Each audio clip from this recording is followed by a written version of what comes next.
Baylen, thank you so much for joining me at Misunderstood. It is such an honor to have you here. I just want to tell you a little story of how I stalked you to get you on my show.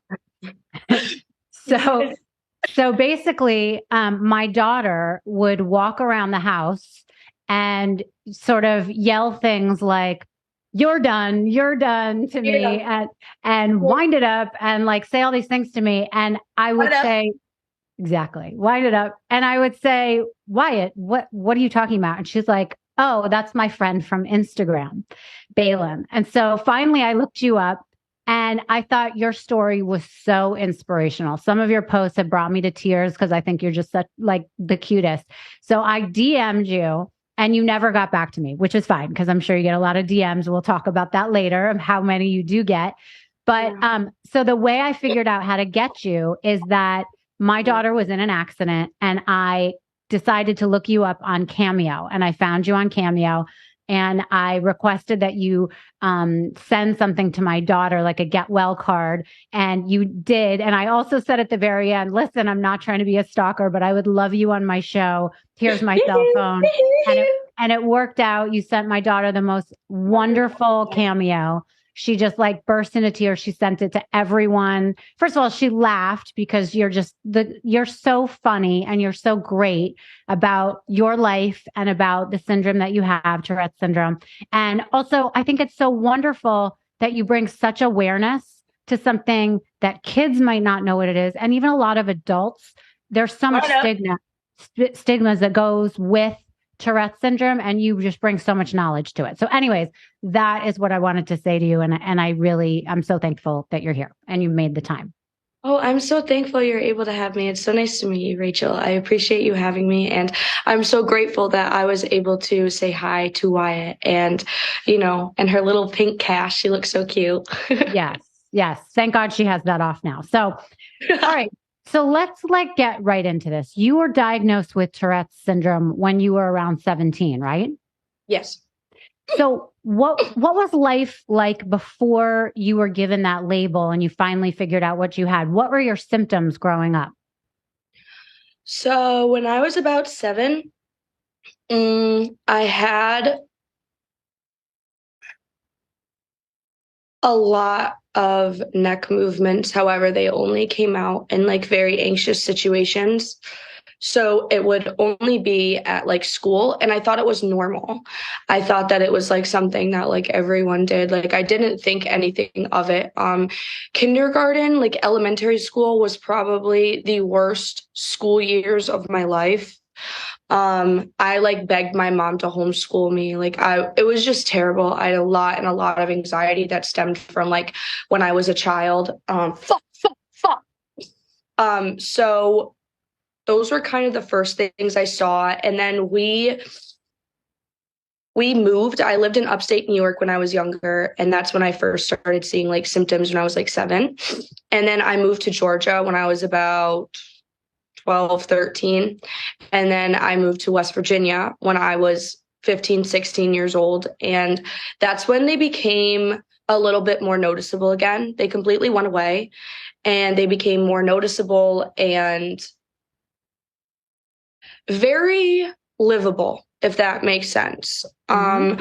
I was able to do everything else that everyone wanted to do. However, from a very young age, I've never wanted to drive. I never wanted to get my permit. I was like, Mom, I'm just going to live in New York City. Like, I'm just going to live in a city and I don't have to fuck your dad.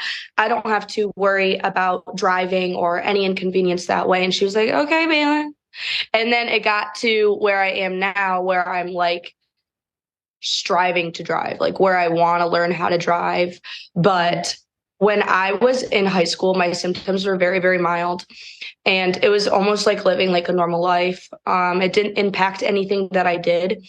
I probably wind it up, oof, tippy tippy top that wiener tap rotisserie chicken. I probably had 10 ticks a day, and they ranged from clearing my throat to neck movements. And they progressively got worse before COVID.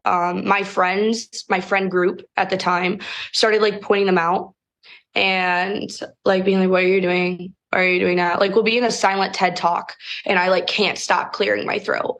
And I went to I have a cardiologist and he was like, well, it's your vocal cords. I said, no, you don't understand. I can't, like, I have to do it. And he was like, I can't help you. And I said, I can't help myself either. So this is going good. And then after it started getting worse, before COVID, I went and got a diagnosis for it. And my doctor was like, yeah, this is like Tourette's. Like, it's very, very mild. Like, it's a very common blank, blank, and blank. But it took a stretch to get to that diagnosis, because after I was living a normal life with my tics, and I had TikTok when I had tics. However, you couldn't tell that I had Tourette's. And I didn't make it my whole platform. I didn't even want a TikTok. Anyone that you talked to from high school, I like did not want TikTok. Mm-hmm. It was like everyone was like dancing, like all this other stuff, and like I can't dance. So I just like didn't see like a need for it.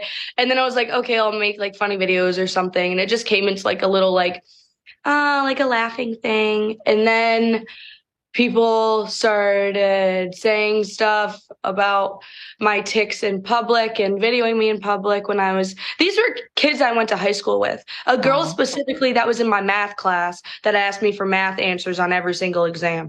I'm not good at math. Okay.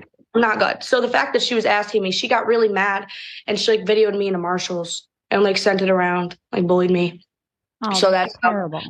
That's how I started making my platform about tics and Tourette's, because like this girl has no idea. Like these kids I graduated high school with were shocked of how bad my tics were. Like I ran into them, a couple people from my high school last year, and they came up to me and they were like, oh my God, you actually do have Tourette's. And I was like, well, why wouldn't I have Tourette's? And they were like, because you didn't have Tourette's when you were in high school. I said, I did have Tourette's, but I was made fun of. Gotten progressively. Yeah. I was just made fun of for the little tiny movements that I did, or like, why are you doing that? And they thought it was my medicine, because I had very, very bad depression when I was in high school, and I was taking multiple different amounts of medication to the point where it was giving me manic episodes. And like, I finally felt like good enough and happy. And my friends would be like, stop doing that. You're so annoying. Like certain comments like that, but them not knowing that I had no control over it.